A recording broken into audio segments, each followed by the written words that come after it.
This is case CCTA case number 24. The history is that of a 45-year-old man with slowly progressive shortness of breath. There are two phases for review here. You can change the phases by looking at the previous or the next button on the CCTA control. Let's start first by just doing a general inspection of this patient. We're beginning at the most cephalad area. The aorta appears to be of normal size, left atrial appendage of normal size. As we move down, we're struck with the idea that perhaps that left atrium is dilated. We're going to come back to that area in a little bit. As we proceed down, we get an idea also that the left ventricle appears to be somewhat dilated. This is not an end diastolic frame, although it is a diastolic phase for review, but this could be dilated. Let's start looking at the coronary arteries now to get an idea of any issues in this individual. Let's first start with the left main.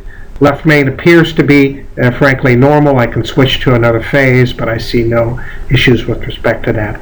Here is the proximal. LAD appears to be normal just beyond this takeoff.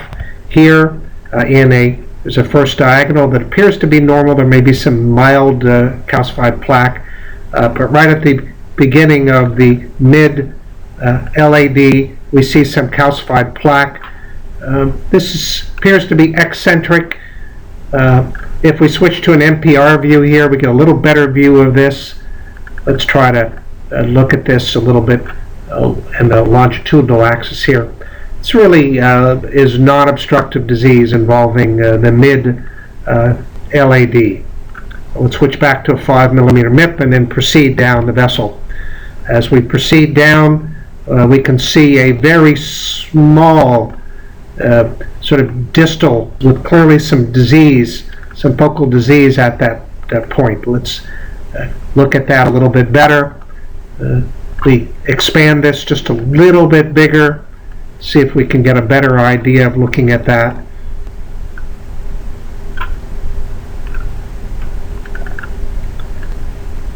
This to me is a focal obstructive disease with a mixed plaque, calcified and non-calcified plaque. The second diagonal is a relatively large vessel. It's got actually some disease in its proximal portion. This is mixed calcified and non-calcified, but non-obstructive. Distal to that is an area of eccentric non-obstructive calcified plaque, and the remainder of the D2 is normal, but we do have this focal obstructive lesion right here involving the distal left anterior descending. Let's take a look at the circumflex vessel, proceeding down, navigating down this vessel. This actually appears to be quite normal all the way down to looking at the second obtuse marginal branch. Let's look at the right coronary. Proximal portion of the right coronary appears to be normal. As we proceed down, we're struck with the idea that there is clearly some concentric plaque involving this proximal mid portion of the right coronary artery. Sometimes if we change this to a little bit wider viewing window, by expanding this out a little bit, we can get rid of some of the blooming. It's still not quite clear what's going on with this particular vessel. Let's switch to an NPR view. This is probably non-obstructive, but frankly, given the fact that we've already seen some obstructive disease involving the LAD, this is not a critical concern with respect to this patient, but it does appear to me to probably be non-obstructive or at most borderline obstructive. Let's switch back to a NPR view, a MIP view, and let's take a look at the rest of the vessel here.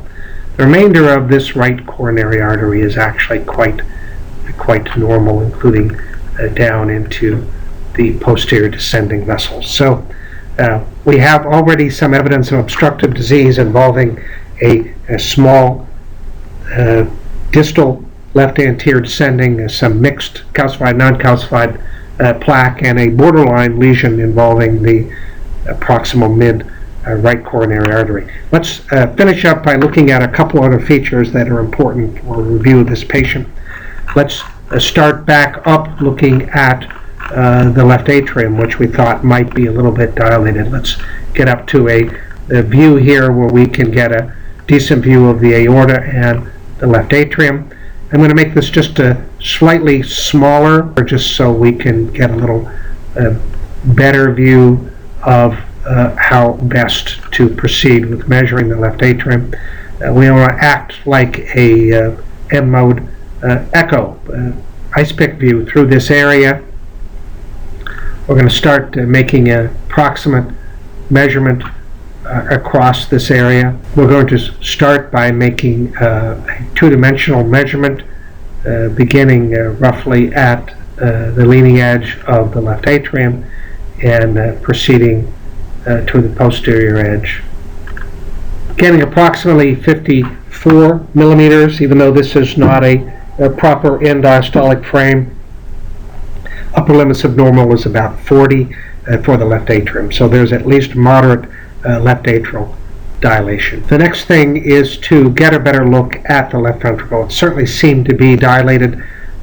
It's best to get into what we call cardiac axes for review of that particular evaluation. So I'm going to switch to a 2x2 display, and then I'm going to hit the heart view button, which will allow us to process into these areas. So let's get to the middle of that. We have up here a horizontal, vertical long axis view, in the upper left we have a horizontal long axis view in the lower right, and in the lower left we have a short axis view. So let's concentrate on that by making this a single view.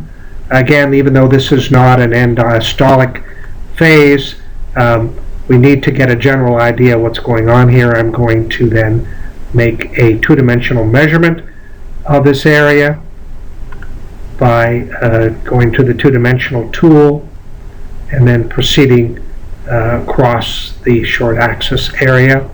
I'm getting about 64.4 millimeters upper limits of normal for the left ventricle. At end diastole is about 55 millimeters, and even though this is not an end diastolic phase, there's clearly a left ventricular enlargement. So in summary, we have a 45-year-old man who has left ventricular enlargement and left atrial enlargement, which might suggest a cardiomyopathic process. However, he also has moderately severe coronary disease, including obstructive disease with mixed plaque involving the distal left anterior descending and a borderline obstructive lesion involving the proximal mid right coronary artery.